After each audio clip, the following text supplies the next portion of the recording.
প্ৰিয়সকল মই আজি আপোনালোকৰ আগত এক বিশেষ মণ্ডলীৰ কথা ক'বলৈ গৈ আছোঁ এক চাৰ্চৰ কথা ক'বলৈ গৈ আছোঁ আৰু এই চাৰ্চ লণ্ডনৰ ৱাটফল নামৰ ঠাইত আছিল আৰু এই মণ্ডলীৰ যি ঘটনা মই ক'বলৈ গৈ আছোঁ এই কোনো কাল্পনিক বা কাহিনী নহয় এক ৰিয়েল ঘটনা হয় আপোনালোকে যদি ইণ্টাৰনেটত চাই সকলো কথা চালি জাৰি চাব পাৰে তো প্ৰিয়সকল এই যি ৱাটফলৰ ইংলেণ্ডত থকা চাৰ্চ এই চাৰ্চৰ নাম আছিল সোল সাৰ্ভাইভাৰ আৰু এই মণ্ডলীৰ যি পালক আছিল তেওঁ আছিল মাইক পাল্লাভাসী আৰু এই মণ্ডলীতে 22 বছৰ পূৰ্বে এক যুৱক বহুত প্ৰমিনেণ্ট আজিৰ দিনত ৱৰ্শিপ লিডাৰ আছিল আৰু সেই ৱৰ্শিপ লিডাৰজনৰ নাম আছিল মেথ ৰেডমেন আমি সকলোৱে তেওঁক জানো তেওঁৰ যি সং আজিও আমি আমাৰ চাৰ্চৰ গাঁৱে ভূঞে তেওঁৰ গীতবোৰ গায় দ্য সংছ যেনেকৈ Bless the Lord, oh my soul. Hey songbur বহুত prominent আছে আৰু তাৰ লগতে বহুত গীতবোৰ আছে যদি আপুনি ইউটিউবত গৈ সাৰ্চ কৰে মেথ ৰেডমেন বহুত সং ওলাই যাব বহুত prominent singer হয় তো প্ৰিয়সকল আজি আমি এই মণ্ডলীৰ কিছুমান বিশেষ ঘটনা চাবলৈ গৈ আছোঁ তো এই ভিডিঅ' অন্তিমলৈকে চাব কাৰণ এই ভিডিঅ'ৰ যি ঘটনা মই ক'বলৈ গৈ আছোঁ এই ঘটনাৰ দ্বাৰা আমাৰ চাৰ্চত কি শিকিবলগীয়া আছে আজি তাক আমি জনা প্ৰয়োজন মই ব্ৰুনো অসমীয়া খ্ৰীষ্টান সমাজ চেনেলত আপোনালোক সকলোকে স্বাগতম কৰিছোঁ প্ৰেইজ দ্য লৰ্ড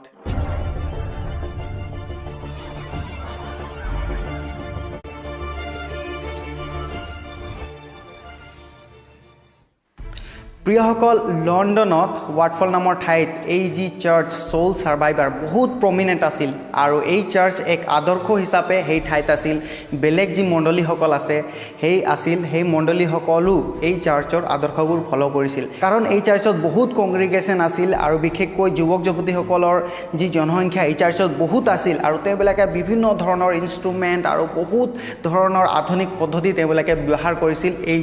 চাৰ্চখনত আৰু এক পালক হিচাপে যি মাইক পাল্লাভাসী আছিল বহুত গৰ্ব কৰিছিল আৰু যি ৱৰ্শিপ লিডাৰ আছিল মেথ ৰেডমেন তেওঁ বহুত গৰ্ব কৰিছিল এই চাৰ্চৰ প্ৰতি কিন্তু প্ৰিয়সকল যেনেকৈ সময় বাগৰি গ'ল যি সেই চাৰ্চৰ পালক আছিল মাইক পাল্লাভাসী বুলি সেই পালকে ৰিয়েলাইজ কৰিলে যে কিবা এটা আমাৰ চাৰ্চত মিছিং হৈছে তাৰ মানে আমাৰ চাৰ্চত কিবা এটা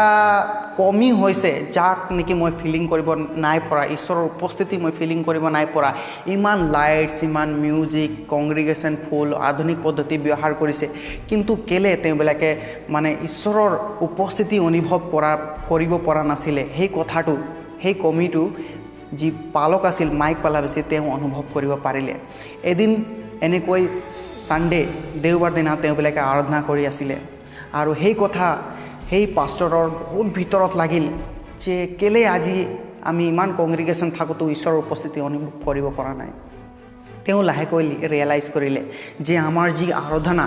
মেইন ফ'কাছ ঈশ্বৰত যোৱা নাই আৰু এই কথা আমি যি মেথ ৰেডমেন ৱৰ্শিপ লিডাৰ আছে তেওঁ নিজেই ইণ্টাৰভিউত কৈছে সেই সম্পূৰ্ণ ঘটনা চালি জাৰি আৰু তেওঁ কৈছে যে আমাৰ পালকে এই কথা গম পালে আৰু তেওঁ মোক জনালে বহুত ধৰণৰ আধুনিক পদ্ধতিৰে তেওঁবিলাকে আৰাধনা কৰি আছিলে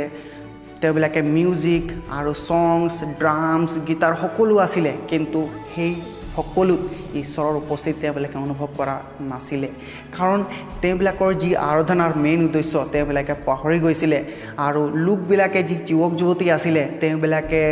হয়তো যি গানৰ লাইন থাকে সেই লাইনবোৰত তেওঁবিলাকে মন কৰা নাছিলে তেওঁবিলাকে অকল আনন্দ ফূৰ্তি সেইবোৰ কথাত তেওঁবিলাকে মনোযোগ কৰি আছিলে সেইকাৰণে তেওঁবিলাকে ঈশ্বৰৰ উপস্থিতি অনুভৱ কৰা নাছিলে আৰু যেনেকৈ দিন বাগৰি গৈছিলে ঈশ্বৰৰ যি মেইন ফ'কাছ হ'ব লাগে আৰাধনাত সেই ফ'কাছটো আঁতৰি গৈছিলে আৰু সেইকাৰণে যি পালক মাইক পাল্লাভাসী তেওঁ সেই এটা কমি অনুভৱ কৰিলে তাৰপাছত তেওঁ আৰাধনা ৰখাই দিলে আৰু তেওঁ যি ৱৰ্শিপ লিডাৰ মেথ ৰেডমেনক ক'লে মই এটা কমি অনুভৱ কৰিছোঁ আৰু সেই সময়তে আমি চাওঁ যে এটা ডাঙৰ ৰিভাইভেল আহিছিলে সেইটো চাৰ্চত তেওঁলোকে অনুভৱ কৰিলে আৰু এটা দেওবাৰে তেওঁবিলাকে সম্পূৰ্ণ যি গীটাৰ আছিলে ড্ৰাম আছিলে ৱৰ্শিপ লিডাৰ ছাইডত যিমান ষ্টেজত গীত গাই আছিলে সেই সকলো তেওঁবিলাকে ছাইড কৰি দিলে আৰু তেওঁবিলাকে কেৱল বাইবেল অধ্যয়ন কৰি ঈশ্বৰক আৰাধনা কৰিবলৈ আৰম্ভ কৰিলে চাৰ্চখন সম্পূৰ্ণ শান্তিৰূপে আছিলে কোনো মাতবোল নাই সকলোৱে বাইবেল অধ্যয়ন কৰিছে বহুতে সেই সময়ত বৰিং অনুভৱ কৰিলে মিউজিক নাই, গীত গাইছে। আৰু সেই সময়তে তেওঁবিলাকে সেই যি স্পিৰিচুৱেল ড্ৰাইনেছ আছিলে তেওঁবিলাকে অনুভৱ কৰিব পাৰিলে যে তেওঁবিলাকৰ ফ'কাছ ক'ত হ'ব লাগে প্ৰিয়সকল। আৰু সেই সময়তে মেথ ৰেডমেনে এটা গীত লিখিছিল, সেই গীতটো হৈছে when the music fades all stripped away heart of worship. আপোনালোকে চাব পাৰে গীতটো ইউটিউব। তেওঁ ইণ্টাৰভিউত কৈছে যে তেওঁ অনুভৱ কৰিলে কিমান মানে এক ৱৰ্শ্বিপ লিডাৰ হিচাপে তেওঁ আগত থাকি তেওঁৰ ইণ্টেনশ্যন কি আছিলে, তেওঁৰ উদ্দেশ্য কি আছিলে। তেওঁ কৈছে মই যেতিয়া আগফালে যাওঁ মোৰ ইণ্টেনশ্যন কি হয়, মই সঁচাকৈ ঈশ্বৰৰ আৰাধনা কৰিবলৈ গৈছিলোঁ নে মই নিজৰ কিবা ভাল দেখুৱাবলৈ গৈছিলোঁ, নে মই ভাল কিবা কৰিবলৈ গৈছিলোঁ ঈশ্বৰৰ দৃষ্টিত, মই মোৰ কংগ্ৰিগেশ্যনক মই ঈশ্বৰৰ লগত লৈ যাব গৈছিলোঁ, ঈশ্বৰৰ ওচৰত লৈ যাব গৈছিলোঁ, নে মই নিজকে দেখুৱাই আছিলোঁ। লোকবিলাকে গীতটো গাইছিলে মুখেৰে, কিন্তু তেওঁবিলাকৰ সেই গীতবোৰ তেওঁলোকৰ হৃদয়ত নাছিলে। তেওঁবিলাকৰ ফ'কাছ সম্পূৰ্ণৰূপে ডিফাৰেণ্ট হৈছিলে। সেইকাৰণে সেই চল ছাৰ্ভাইভাৰ নামৰ চাৰ্চত একেবাৰে এক মানে শুকান পৰিস্থিতি হৈ গৈছিলে। প্ৰিয়সকল, আজি আমাৰ জীৱনত আমাৰ চাৰ্চবোৰত সেই একেই পৰিস্থিতি হৈছে। বহুত সময়ত আমাৰ যি ফ'কাছ সেই ফ'কাছ আঁতৰি গৈছে। আমি ইব্ৰীৰ পুস্তকত পঢ়িবলৈ পাওঁ কেনেকৈ লিখকে কৈছে যে আমাৰ যি চকু যীশুখ্ৰীষ্টত ফিক্স হ'ব লাগে। প্ৰিয়সকল, বহুত সময়ত আমি চাৰ্চ যাওঁ, আমি চাৰ্চৰ সোমোৱাৰ আগত আমি অনুভৱ কৰোঁনে আমি কিহক আৰাধনা কৰিবলৈ গৈছোঁ, কি কাৰণে আৰাধনা কৰিবলৈ গৈ আছোঁ। বহুত সময়ত আমি চাৰ্চ যাওঁ এটা ৰিচুৱেল হিচাপে, আমাৰ কোনো আত্মিকতা, মই যে ঈশ্বৰক আজি লগ কৰিবলৈ গৈছোঁ, আৰাধনা কৰোঁতে আমি যি লিৰিক্সবোৰ থাকে, শব্দবোৰ থাকে, সেই শব্দবোৰ আমি মিন কৰোঁনে অকল গীত গাই তালি বজাই আমি চাৰ্চৰ পৰা আহি যাওঁ। প্ৰিয়সকল, আমি পুৰণি নিয়মত চাবলৈ পাওঁ ঈশ্বৰৰ এক নিয়ম চন্দুক আছিলে, নিয়ম চন্দুক যি ইজৰাইলৰ লোকসকলে লৈ গৈ আছিলে। আৰু সেই নিয়ম চন্দুকত ঈশ্বৰৰ উপস্থিতি আছিলে। আৰু তেওঁবিলাকে নিয়ম চন্দুক লৈ য'তে গৈছিলে ঈশ্বৰৰ উপস্থিতি তাত গৈছিলে। আৰু যেনেকৈ দিন বাগৰি গৈছিলে, শেষত যেতিয়া চলমন ৰজাই যি মন্দিৰ বনালে, জেৰুচালেম মন্দিৰ, তাতে তেওঁবিলাকে হলি অফ হলিজ মানে আটাইতকৈ পবিত্ৰ স্থানত, প্ৰথম স্থানত তেওঁবিলাকে সেই নিয়ম চন্দুক ৰাখিছিলে। আৰু তাত সেই স্থানটো আটাইতকৈ পবিত্ৰ স্থান আছিলে। যিবিলাকে সেই সময়ত প্ৰিষ্টবিলাকে গৈছিলে, তেওঁবিলাকৰ যদি কিবা পাপ থাকিছিলে তেওঁবিলাকে তাতে মৰি গৈছিলে। সেইকাৰণে আমি চাওঁ পুৰণি নিয়মত তেওঁবিলাকে এটা ৰছী বান্ধি, যিবিলাকে প্ৰিষ্ট ৰিচুৱেল কৰিবলৈ গৈছিলে সেই পবিত্ৰ স্থানত নিয়ম চন্দুক থকা ঠাইত তেওঁবিলাকে এটা ৰছী বান্ধি গৈছিলে, যাতে যদি তাত মৰি যায় লোকবিলাকে সোমাব নোৱাৰে, সেই ৰছীৰ দ্বাৰাই তেওঁবিলাকে টানি লৈ আহে। যদি কিবা পাপ থাকিছিলে তেওঁবিলাকে তাতে মৰি গৈছিলে। ইমান পবিত্ৰ স্থান আছিলে প্ৰিয়সকল। কিন্তু সেই নিয়ম চন্দুক জেৰুচালেম মন্দিৰ আমি চাওঁ, যেতিয়া নেকি সেই মন্দিৰ ধ্বংস কৰা হ'ল প্ৰথমবাৰ, আৰু দ্বিতীয়বাৰ যি এন্থনিয়াছ IV বুলি আছে তেওঁ সেই জেৰুচালেম মন্দিৰ কেপচাৰ কৰিলে। আৰু মন্দিৰৰ ভিতৰতে তেওঁ যি গাহৰি তেওঁ ছেক্ৰিফাইচ কৰিছিলে, এটা অসুচী জন্তু, সেই সময়ত কেলৈ তেওঁবিলাকে নমৰিলে, ভাবিবলগীয়া কথা নহয় জানো। প্ৰিয়সকল, আমি জানো যে সেই সময়ত কেলৈ তেওঁবিলাকে সেই চেণ্টিটিটো ৰাখিব নোৱাৰিলে, ইজৰাইলৰ লোকসকলে সেই চেণ্টিটিটো ৰাখিব নোৱাৰিলে, পবিত্ৰতাটো ৰাখিব নোৱাৰিলে ঈশ্বৰৰ মন্দিৰ। তেওঁবিলাকে পাপত পৰিলে, ঈশ্বৰৰ অবাধ্যতা হ'লে, সেইকাৰণে ঈশ্বৰৰ উপস্থিতি তেওঁলোকৰ জীৱনৰ পৰা গুচি গ'ল। প্ৰিয়সকল, আমি আমাৰ চাৰ্চত বহুত সময়ত আমি কেলৈ সেই চেণ্টিটিটো ৰাখিব নোৱাৰোঁ। আমি চাৰ্চততো যাওঁ, আমাৰ মন প্ৰাণ আমি ক'ত ৰাখোঁ। আমি চাৰ্চত সোমাওঁতে কেতিয়াবা আমি কওঁ নেকি যে আমি ঈশ্বৰৰ তোমাৰ গৃহত আহিছোঁ, আজি আমাক আশীৰ্বাদ কৰা, আমি তোমাক আৰাধনা কৰিবলৈ গৈ আছোঁ, আমাৰ হৃদয় পবিত্ৰ কৰা, আমাৰ চিন্তাভাৰ আমাক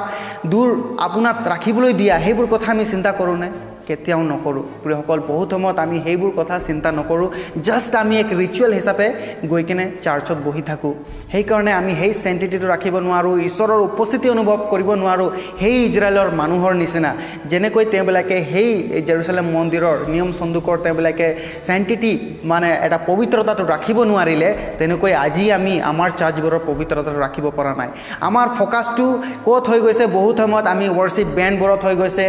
গীটাৰ নাথাকিলে ৱৰ্শ্বিপ নকৰে, বেণ্ড নাথাকিলে ৱৰ্শ্বিপ নকৰে, ড্ৰাম নাথাকিলে ৱৰ্শ্বিপ নকৰে। আমাৰ ফ'কাছটো ক'ত আছে আজি? আমি বহুত সময়ত ভাল যিবিলাকে ড্ৰেছ আপ কৰি আহিব তেওঁবিলাকৰ কথা বতৰা শুনিব, কিন্তু যেতিয়া লোকবিলাকে বাইবেল অধ্যয়ন কৰে, বাইবেলৰ পাঠ থাকে আমাৰ, সেই সময়ত আমি ভালকৈ শুনোনে?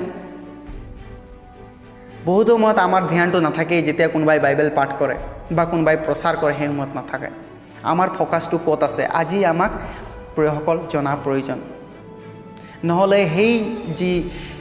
মণ্ডলী আছিলে সোল সাৰ্ভাইভাৰ নামৰ লণ্ডনত সেই মণ্ডলীৰ নিচিনা আমাৰ অৱস্থা হ'ব আমি ৱৰ্শ্বিপটো কৰিম আমাৰ কংগ্ৰিগেশ্যনো থাকিব বহুত লোকবিলাকে আমাৰ চাৰ্চক এক আদৰ্শ হিচাপে চাব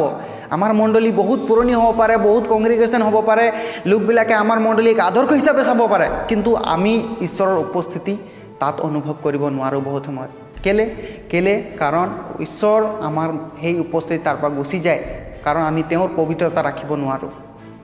প্ৰিয়সকল আজি আমি সেই পবিত্ৰতা ৰখা প্ৰয়োজন ঈশ্বৰৰ আত্মাক আজি আমি ইনভাইট কৰা প্ৰয়োজন যেতিয়া আমি আৰাধনা কৰোঁ আমি যেতিয়া ৱৰ্শ্বিপ কৰোঁ আমি সেই সকলোত ঈশ্বৰৰ উপস্থিতি বিচৰা প্ৰয়োজন আমি গীত গাওঁ সেই গীতবোৰত ঈশ্বৰৰ প্ৰশংসা হ'বৰ আমি প্ৰাৰ্থনা কৰাৰ প্ৰয়োজন সেই লিৰিক্সবোৰ কি কৈছে সেইবোৰ আমি মিন কৰিব লাগে তাৰ মানে আমাক বুজিব লাগিব এই লিৰিক্সবোৰত কি কৈছে আজি এনেকুৱা বহুতবোৰ গীত আছে য'ত নেকি ঈশ্বৰৰ প্ৰশংসা নহয় একেবাৰে চিনেমা নিচিনা গীতবোৰ ওলাই আছে সেই গীতবোৰকো গাই কেনে আমি কিছুমানে ল'ৰা ছোৱালীৰ কথা ভাবি থাকে প্ৰিয়সকল আমাৰ সেই চেণ্টিটি ক'ত গ'ল তেতিয়াহ'লে আমাৰ পবিত্ৰতা ক'ত গ'ল চাৰ্চত সেই কথা আজি আমি জনা প্ৰয়োজন আমাক ৰিয়েলাইজ কৰা প্ৰয়োজন নহ'লে আজি আমি স্পিৰিচুৱেল ড্ৰাইনেছত ভুগি থাকিব পাৰোঁ আমি কোনো আত্মিকতা মানে আমাৰ ভিতৰত নাথাকিব প্ৰিয়সকল এই সময়ত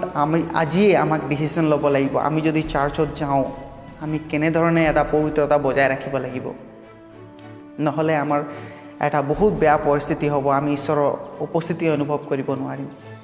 প্ৰিয়সকল মই বিশ্বাস কৰিছোঁ আপোনালোকে এই বাৰ্তা বুজিব পাৰিলে আৰু আহক আমি সকলোৱে এক ডিচিশ্যন লওঁ আমি প্ৰাৰ্থনা কৰিম যাতে আমি যেতিয়া চাৰ্চলৈ যাওঁ আৰাধনালয়ত বহোঁ বা য'তে আমি প্ৰাৰ্থনা কৰোঁ আমাৰ মেইন ফ'কাছটো ঈশ্বৰত থাকিব লাগে কোনো মানুহ বা কোনো মিউজিক ইনষ্ট্ৰুমেণ্ট বা কোনো ৱৰ্শ্বিপ লিডাৰৰ ওপৰত নহয় ঈশ্বৰে সকলোকে আশীৰ্বাদ কৰক প্ৰেইজ দ্য লৰ্ড